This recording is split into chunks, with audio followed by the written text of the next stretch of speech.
I was a communist for the FBI.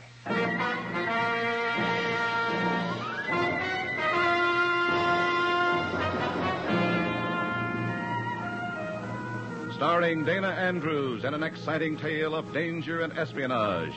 I was a communist for the FBI.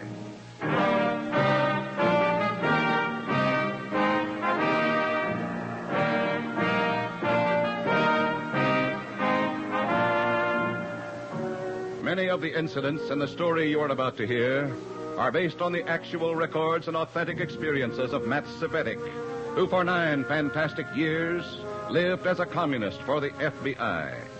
Here is our star, Dana Andrews, as Matt Cvetic. 9 years. 9 nervous years. Always looking over my shoulder. Because if I didn't, my head might roll when I didn't want it to. Years of isolation and tension. Being alone in crowds of comrades. A long, hectic dream. But now that it's over, the dream is more real than ever. For all of us now.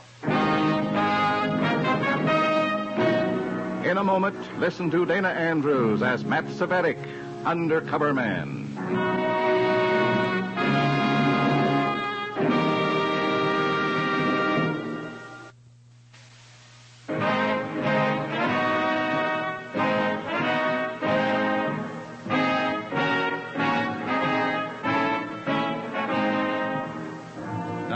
Here is Dana Andrews as Matt Cvetic, undercover man. This story from the confidential file is marked Card Game in the Clouds.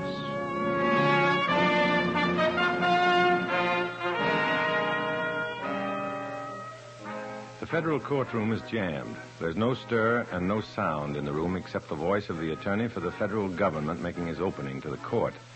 Everybody in the room knows that this matters. This is important. This is part of an enormous struggle for our survival. We listen spellbound. And we shall present witnesses whose testimony will prove beyond any shadow of a reasonable doubt that these defendants, all members of the Communist Party, have been guilty of sedition, seeking the overthrow of the United States government by force, and by force of arms if need be. We are ready to proceed, Your Honor. Are you ready to leave, Mr. Cvetic?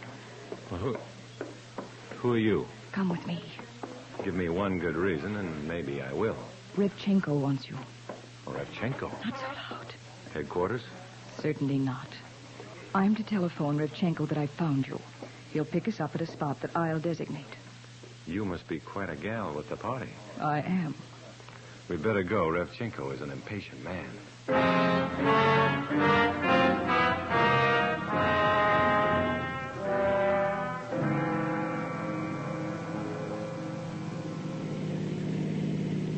Comrade Cvetic, you know that we wish to know at all times where our comrades are and what they're doing. You seem to know where I was, Comrade Revchenko. Only because you were seen in the courtroom by a comrade. I've been looking all morning for you. Ah, so the lady tells me. The lady is Comrade Laura Black. Comrade? Comrade. Well, I'm ready for orders. When we reach the city limits, this automobile may have been wired by the FBI. We will abandon it to talk. Interesting problem, Comrade? When we leave the car, Comrade.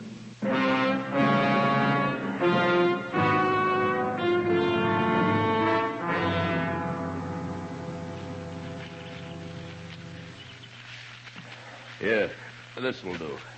I'm about tired of walking in fields. Well, Comrade? Comrade Laura, I'm out of breath. Begin for me, if you will, and be direct. Comrade Cvetic, you and I will meet a plane at Municipal Airport tonight. The plane is from Washington, D.C. Oh. I will meet a man coming off the plane. What about me? You will stay in the background. The man will give me a portfolio, which we will deliver to a comrade in New York City. The Park Lowell Hotel. You will take the night train. Does it take two? If one of you is detained, shall we say, the other must get through with the briefcase at all costs. Should I know the contents of the briefcase? No. Simply follow orders and to the letter. And the letter is? Exactly. You are to report to a Mr. Penrose at the Park Lowell Hotel tomorrow night, no later. Mr. Penrose has made elaborate and delicate plans for leaving the country Friday night. With the briefcase? Of course. suppose Laura and I become separated and she has the briefcase. Do I report to Mr. Penrose anyhow? Yes. Empty-handed? Yes. Okay. Good stroke, huh, comrade? Our executing this audacious move during the communist trials when the FBI expects us all to scurry into hiding. Oh, yeah. It's a good time for us to move. You have a revolver, Cvetic. Yes? Take it with you. Take all orders from Comrade Laura. Is that all? See to it that one of you succeeds in getting the information in that briefcase to New York. That is all.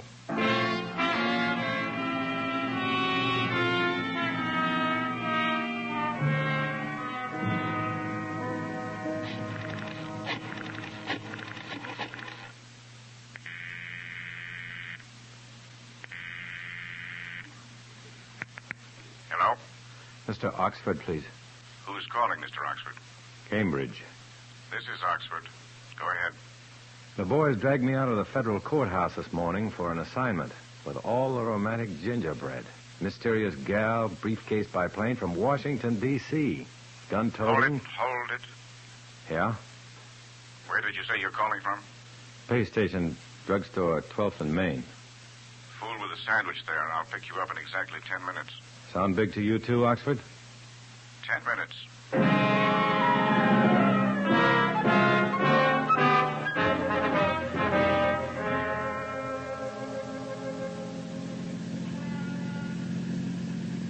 The FBI has been waiting for this chance for a long time, Matt. This looks like it.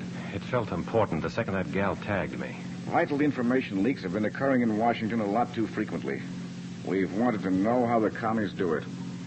This looks like a look-in on one of their methods. This could be my big moment. It's peculiar. Why do they want you to report to this Mr. Penrose Friday night, even if you don't have the briefcase with you? For discipline, I suppose. That's what worries me. Matt, we want you to deliver that briefcase. And believe me, I want to deliver it, too. If only as a personal health measure. Keep in touch all the way, Matt. Stay with me, boy, huh? We will. We'll be with you at the train. Sort of.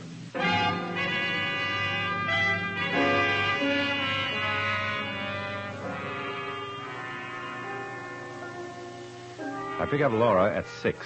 We drive to the airport and wait for Flight 695 from Washington, D.C. to taxi to Gate 5. A tall man in a flapping topcoat and dark glasses steps out of the plane. He's carrying a briefcase.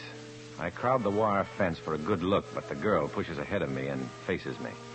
Her eyes are cold toward me, but I sense an inner excitement in her manner. But I'm not the guy that's exciting her.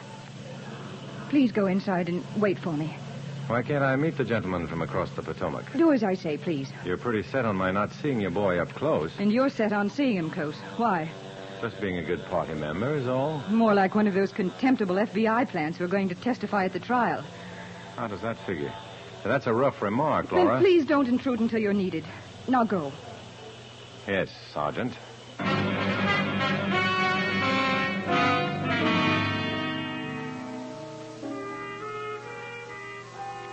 I go inside and wait, doing a slow burn and starting to worry a little.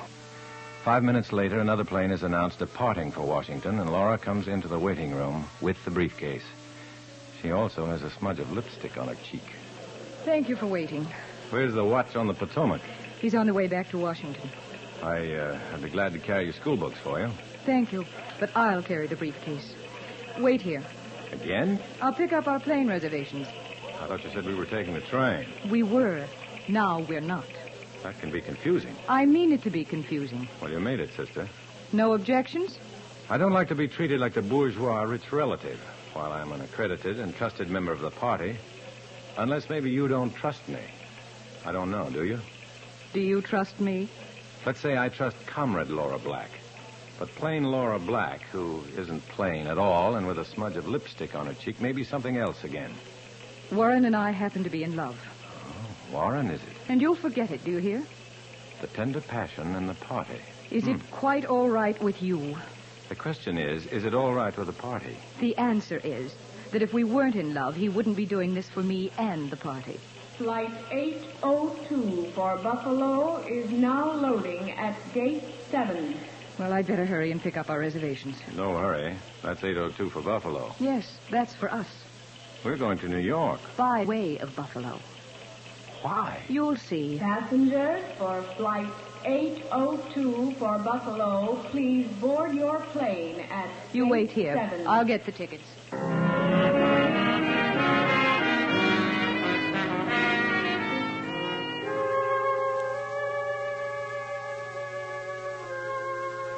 I look around for a telephone booth. I've got to let the FBI know that I'm flying to Buffalo tonight instead of training out to New York. All the phone booths are filled and people are waiting except at one where a soldier is talking and smiling in pantomime behind the glass door. Come on, soldier. I'm next. Ring off. Hang up. Because if that briefcase that Laura Black carries under her arm gets to Moscow, it may wipe that smile off your face for good and for a lot of other guys like you. He keeps on talking. There's the telegraph counter. I go to the counter and scrawl a message and hand it to the clerk, just as Laura Black's hand reaches past me and takes the yellow blank out of my hand. May I, Max? You may not. Oh, private? And personal, and you're getting pretty personal with my privacy. There's no such things in our lives, is there? Go ahead, read it. Mrs. Cvetic. My mother. Who is Mr. Oxford? A prospect of mine. What kind of prospect? Insurance. I sell insurance as a front as well as a livelihood. I've got to live while I'm serving the party. You tell your mother to phone this Mr. Oxford at Crest 2211 and tell him you're flying to Buffalo tonight. Right. Why? Mother expected Mr. Oxford and me for dinner tonight before I took the train. I want him to know my plans have changed, and we can't dine together tonight. Crest 2211. That's right. Why not telephone him? The booths are full. No, they aren't. They were a minute ago. Better still, let me telephone him. What for? Well, you'll think I'm your secretary. It does make an impression. Oh, no, not with smaller investors. They feel somehow it runs up the cost to them. Oh, I'll know how to talk to Mr. Oxford. You wait here. No, Laura, no. Wait there. Oh, no. I'll wait. If it kills me. And if Laura makes that call and they tell her there's no such person there, I'll wait. I've got to. I've got nothing to lose but everything.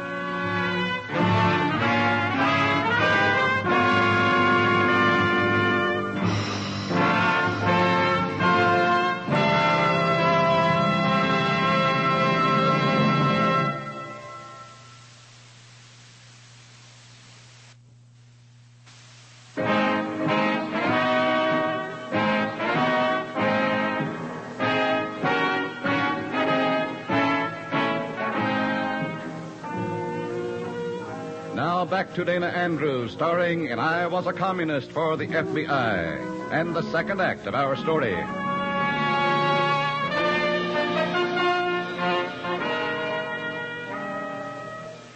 Laura Black goes to the telephone booth and stops there, fumbling for a coin.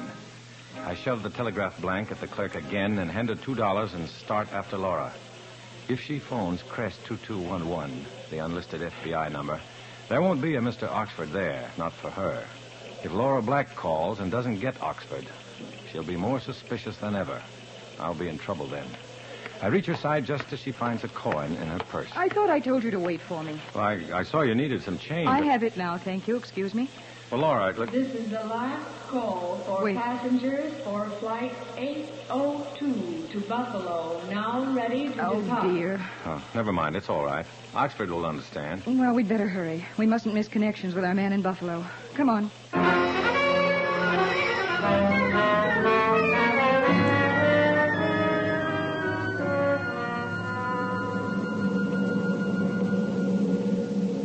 In the plane, Laura and I play canasta with cards furnished by the stewardess.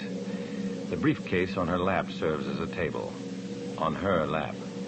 Somehow, I've never even touched the leather portfolio. So far, I'm excess baggage on this assignment, and I don't like it. We play indifferently at first, idly. Then, as the coveted stack of cards on the briefcase grows larger, the play grows tense and watchful. Strangely, some enormous stakes seem in the balance. Our playing is careful and charged.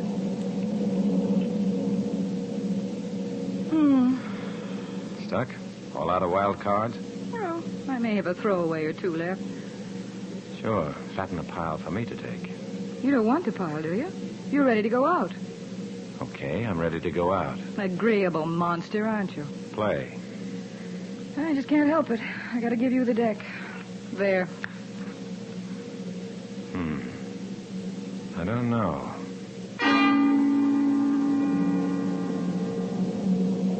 All at once, the innocent card game in the clouds is a clue to another, more sinister game that lovely Laura Black is playing. She's trying to keep me in the deal until she can raise her score just enough to win. It's like putting me on an important job for the commies so that the FBI won't want to call me off that job, even to testify at the trial. If that's the game, then they know I'm an FBI spy. Or do they? For a long time, I stare at my cards unseeingly. A long time. What's the matter, Matt? What? Make up your mind. We're coming into Buffalo. All right. I'm not going to bite. You refuse all those juicy points? Yes, I'm going out.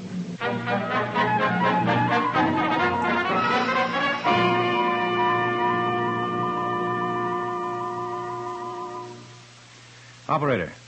Oh, operator, I was connected with my party long distance. There's no time to... Hello? Oxford? We were cut off. You say you were calling from Buffalo Airport? Yes, and I want to know if you heard from my mother. I wired her to call you. She called. I recognized her voice and got your message. I wanted to be covered here in Buffalo. Don't worry. Where's the girl? Getting plane reservations for New York now. Go ahead, then. Look, does this make sense, or am I getting in an uproar? I just got a brainwave that the Reds know I'm FBI and are letting me string along here so they won't call me to testify. Or am I screwy? No, you're not. It makes sense, Matt. What do I do? Play the game out to the finish, that's all. Stay with me, fellas. Stay with me, huh? On that, you can depend. I've got to ring off. Here comes the gal. So long. So long.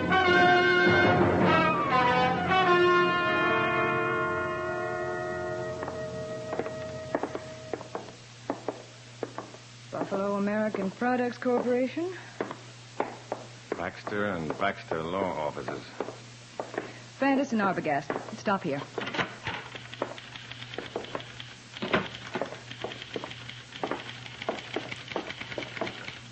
May I help you? Yes. Will you tell Mr. Arbogast that Miss Black is here? Oh, yes, Miss Black. He's expecting you. Go right in. Thank you. Will you wait out here, Matt? What else have I got to do? Give me your revolver, please. What? Your revolver. Why? Because I asked for it. Don't you trust me with a gun? Perhaps I don't trust Mr. Arbogast without a gun. I have definite orders from Revchenko to go armed. You have definite orders from him to take orders from me. Your gun, please. All right. Don't shoot yourself in the foot. Thank you. Wait here.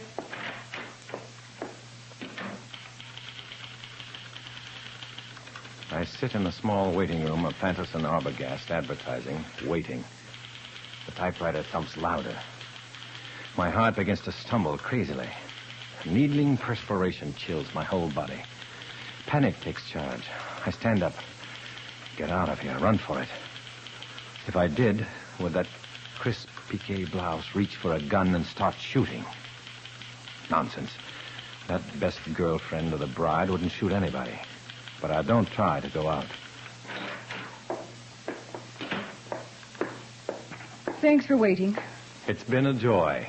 Here's your revolver. Thanks. Come on.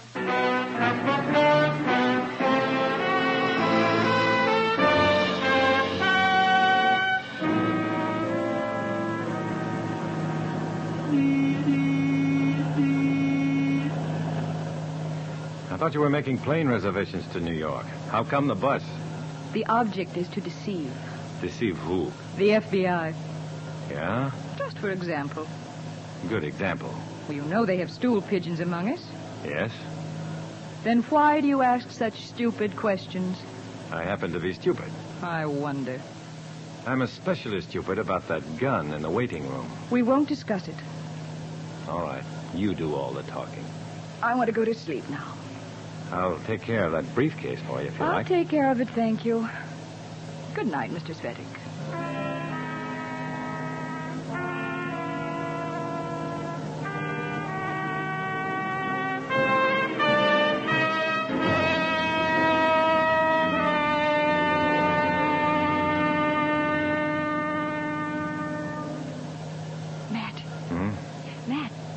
It's gone.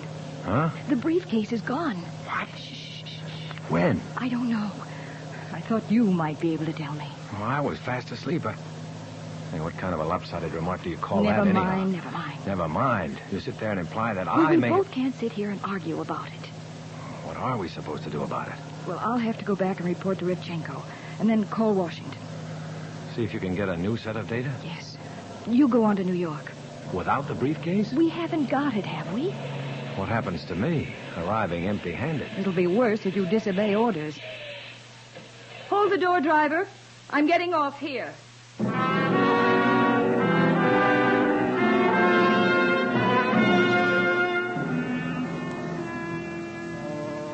Laura is gone. The briefcase is gone. And we're underway again. In the gloom of the bus, I check the chambers of my gun. The gun is still loaded. That's something. And another thing is that I'm still safe. It's still dark when we roll into New York. I go to the hotel. There's a note waiting for me. Meet me, Pier 11, East River, urgent. No signature. I go outside. My throat is dry and my palms are moist. Meet whom? Why, on a dark, lonely waterfront? Taxi! The bulldog edition of a paper on the driver's seat. The headline says, FBI plant takes stand against accused Reds today. Now, if the Reds suspect me, they can knock me off. And no bearing on the case whatever. Here goes.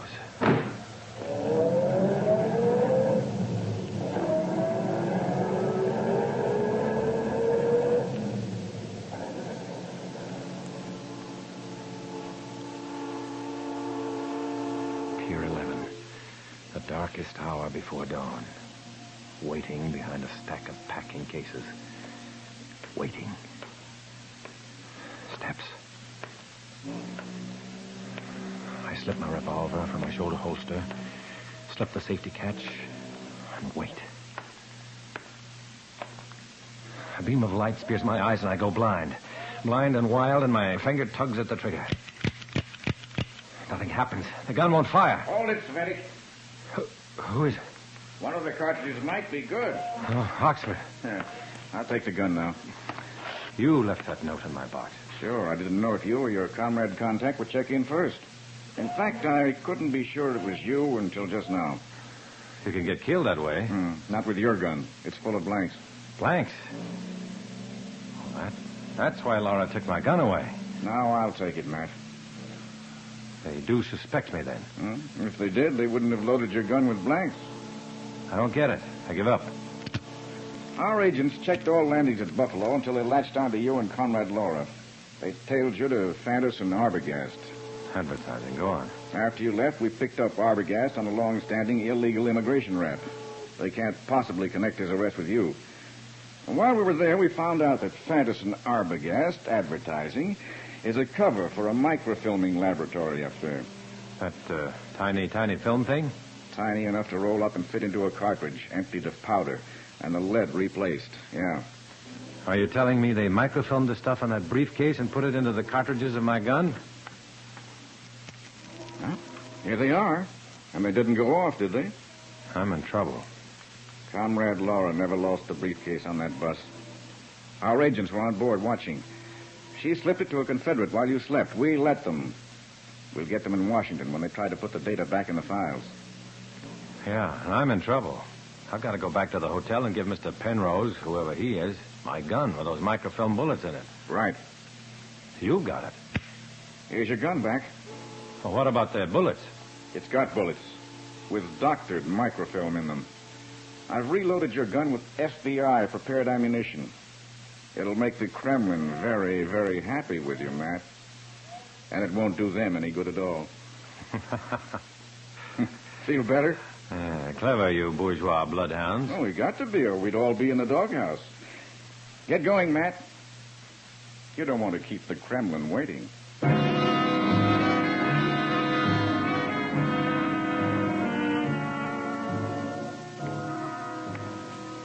I leave Pier 11 feeling great, exhilarated. The card game in the clouds has come down to earth with plenty of inside stuff for high stakes. And I've won. And then, I think, no, the game isn't over yet. I've just won the deal. The long gamble is still ahead of me. And when the final chips are down, I'll be on my own. I'm a communist for the FBI. I walk alone.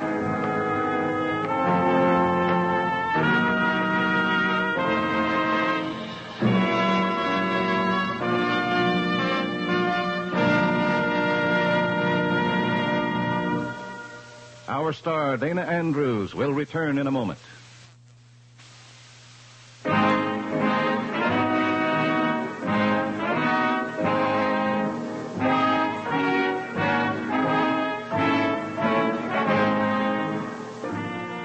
This is Dana Andrews with a word about the story you've just heard.